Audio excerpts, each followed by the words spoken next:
sila pinapapasok sa shaded area. So babato na lang ng outside shot si Darius Days.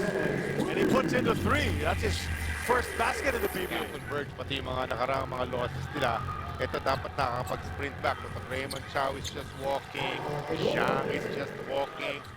Parang ganun yung katawan. Let's see if he can match that 40 talent. scorer. Days in the paint, gets bumped, puts it up and in.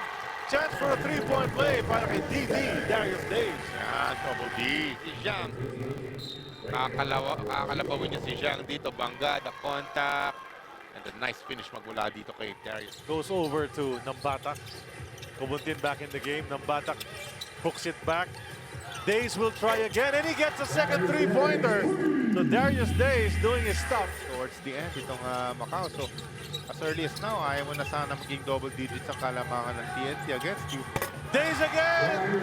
Baker does it para sa import ng TNT. Tatlong tres na yan. So apat na lang yan. One possession game lamang ito, Jolly. Pumasok na sila kay Nambatak. May contact. At meron pang bonus free throw na parating. And everybody, Very effective is Damian Chongqui. look at the scoreboard, Mr. Escobar. Uh-huh. It's a tight ball game, but not for long. Aside from finding their scoring in transition, assistant coach Raymond Tionco also added that they instructed the Pandas to drive to the basketball. I would say so far so good. Macau, di ba ganyan? Single digits lang ang deficit nila. Oh, Yun look ang at that. hinahanap mo. Drumayv. Oo. One-handed layup para kay Darius Days.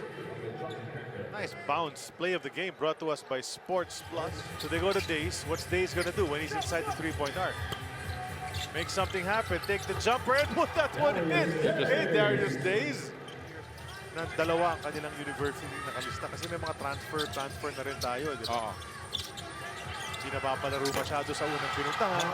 Tapos mag-request ng transfer.